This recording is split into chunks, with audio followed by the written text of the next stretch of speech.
Parachutistes, aujourd'hui, nous rendons hommage à notre saint patron, l'archange Saint-Michel, celui qui guide nos pas et inspire chacun de nos combats. Saint-Michel n'est pas seulement une figure céleste, il est le chef des armées du ciel, le défenseur de l'ordre face au chaos, celui qui se dresse face aux forces obscures avec détermination et courage. Attends, mets sur pause. Quand on voit ces bérets rouges alignés, le chef de corps prononçait un ordre du jour avec pour thème Saint-Michel. On se pose alors deux questions. Quel est ce régiment de parachutistes? Et surtout, pourquoi l'armée française, et plus particulièrement l'arme des parachutistes, célèbre la Saint-Michel? Allez, on t'explique tout ça dans cette vidéo. Quelle est l'histoire du 2e régiment de parachutistes d'infanterie de marine?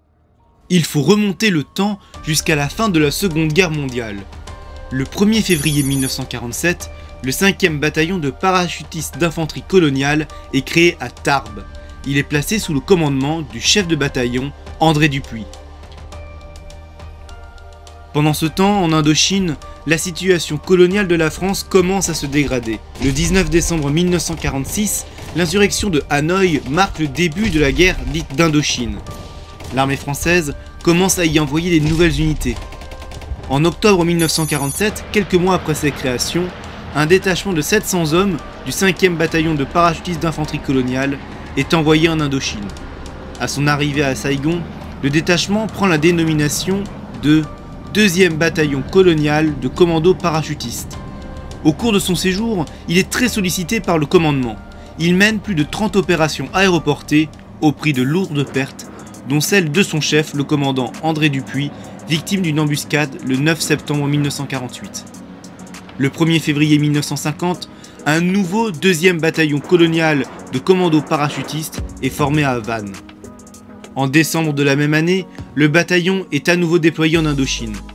Le 1er mars 1951, le bataillon est rebaptisé 2e bataillon de parachutistes coloniaux. Jusqu'en 1953, l'unité participe à de grandes opérations, comme celle sur Hoa Binh et dans le nord-ouest du Vietnam, en Pays Thaï. À son retour en France métropolitaine en 1953, le 2e bataillon de parachutistes coloniaux est dissous, mais pour peu de temps. Au même moment, les mouvements indépendantistes prennent de l'importance en Algérie, alors département français. Sur ordre de Paris, l'armée française se déploie en Algérie et mène des opérations de recherche et de lutte contre les membres du Front de Libération Nationale. Les bataillons de parachutistes sont regroupés en régiments d'élite, capables d'intervenir dans un délai très bref. Le jeune parachutiste au béret rouge est qu'emporté par la coupole de soie. Il rejoindra la terre dans la pureté charnelle des matins d'assaut.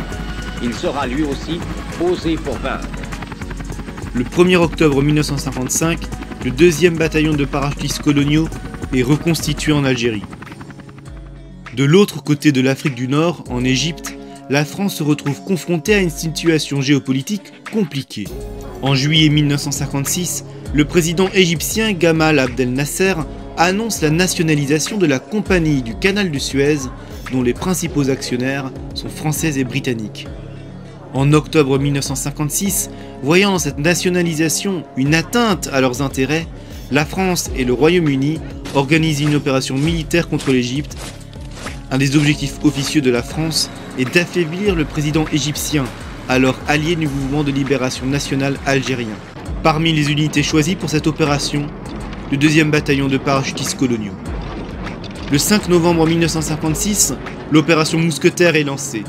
Le 2e bataillon est parachuté en 2 vagues à proximité de ses objectifs. Mais, sous la pression des États-Unis et de l'URSS, la France et le Royaume-Uni sont contraints d'accepter un cessez-le-feu. Le 2e bataillon est alors renvoyé en Algérie. En janvier 1957, il prend part aux opérations militaires contre le FLN, notamment lors de la bataille d'Alger. Le 1er décembre 1958, le bataillon change de nom et devient le 2e régiment de parachutistes d'infanterie de marine. En juin 1961, il saute sur Bizerte et participe aux affrontements avec l'armée tunisienne. Après le cessez-le-feu en Algérie, le régiment retrouve la France métropolitaine. Le 15 juillet 1962, le régiment est dissous. Mais le 2e RPIMA va avoir une nouvelle renaissance quelques années plus tard. Le 1er janvier 1965, le deuxième RPIMA est recréé à plusieurs milliers de kilomètres de la France métropolitaine, à Ivato, à Madagascar. La dénonciation des accords de coopération par les autorités malgaches entraîne la France à transférer ou à rapatrier ses unités en France métropolitaine ou dans la région. Le deuxième RPIMA est transféré sur l'île de la Réunion en août 1973 et prend ses quartiers à Pierrefonds. Depuis plus de 40 ans, le régiment assure des missions de souveraineté et de préservation des intérêts français dans la région. Il participe à la coopération régionale au profit des forces armées des pays amis et participe aux missions de sécurité et de service public sur le territoire national. Il intervient à plusieurs reprises aux Comores en 1989 et en 1995 qui font face à des tentatives de coup d'État par des mercenaires. Vous êtes des professionnels. Les professionnels, ça reste calme en toutes circonstances. Surtout quand ça va mal et surtout quand c'est dur. Je sais que je peux compter sur vous. Galop! Attends une minute. D'où vient l'usage des seins dans les armées et surtout chez les parachutistes ? Au temps du Moyen-Âge, le culte des saints protecteurs connaît un grand développement, à une époque où la religion catholique est la religion d'État. Les populations demandent une protection démontrée par des miracles, mais les corps de métier ne tardent pas à suivre l'exemple. Un saint est choisi en fonction des liens qui existent entre sa biographie et les corps de métier. C'est ainsi que différentes armes de l'armée de terre trouvent leur saint. Par exemple pour la cavalerie, il s'agit de Saint-Georges, ou pour les artilleurs et le génie, il s'agit de Sainte-Barbe. Après la Première et la Deuxième Guerre mondiale, de nouvelles armes vont apparaître, notamment les parachutistes. Dans la religion catholique, Saint Michel s'est illustré en combattant le démon, aidé de ses anges en descendant du ciel. Il est considéré comme le premier guerrier descendu du ciel, un peu comme un parachutiste. L'origine de son culte par les paras remonte à la Seconde Guerre mondiale. Le 4 juin 1944, un aumônier militaire du 2e SAS remet à chacun des hommes une petite médaille de Saint-Michel en prévision de leur parachutage du 6 juin en Bretagne. En février 1945, l'aumônier du corps français de l'air propose que Saint-Michel devienne le saint protecteur des parachutistes. L'idée de placer tous les parachutistes sous le haut patronage de l'archange s'est par la suite imposée. Le 29 septembre 1949, la première fête de Saint-Michel est célébrée dans la cathédrale d'Hanoï devant les hommes de plusieurs bataillons parachutistes.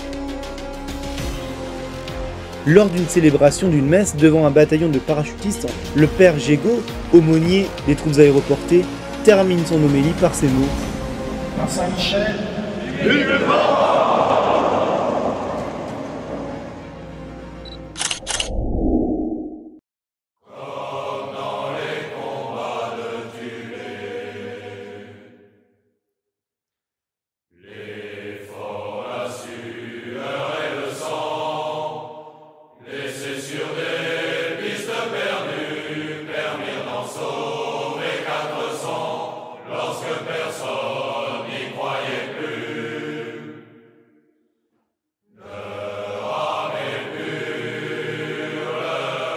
Deuxième régiment de parachutistes d'infanterie de marine rassemblé. Capitaine Lemay, commandité, Abraham Cohen. merci mon capitaine. Parachutistes, aujourd'hui, nous rendons hommage à notre saint patron, l'archange Saint-Michel, celui qui guide nos pas et inspire chacun de nos combats. Saint-Michel n'est pas seulement une figure céleste, il est le chef des armées du ciel, le défenseur de l'ordre face au chaos, celui qui se dresse face aux forces obscures avec détermination et courage. Pierre Para, comme lui nous incarnons l'audace, la force et la résilience. Nous sommes de cette catégorie d'hommes qui s'élancent sans peur, là où les autres hésitent. Nous sommes ceux qui, comme l'archange, frappent vite, fort et avec précision, là où la bataille est la plus intense. Nous défendons les valeurs de la France avec bravoure et honneur. Nous sommes les premiers à répondre à l'appel, les premiers à descendre là où l'ennemi croit avoir l'avantage. Face à l'incertitude permanente qui caractérise notre monde actuel, les troupes aéroportées restent des unités d'élite sur lesquelles les chefs militaires savent pouvoir compter pour mener les actions décisives que l'histoire retiendra. avec humilité et discrétion, mais avec la même détermination que celle de nos pères. Nous affronterons encore et toujours la barbarie et les menaces du nouveau monde par le poignard et par la poudre, dans le fer et le sang, à la vie, à la mort. Vous tous, autour de moi, je sais aussi pouvoir compter sur vous, sur votre abnégation, votre courage et vos compétences pour intervenir à tout moment, là où la mission nous conduira. Que Saint-Michel nous accorde sa protection, veille sur nos familles et nous donne le courage de mener nos combats à venir et d'emporter toujours la victoire.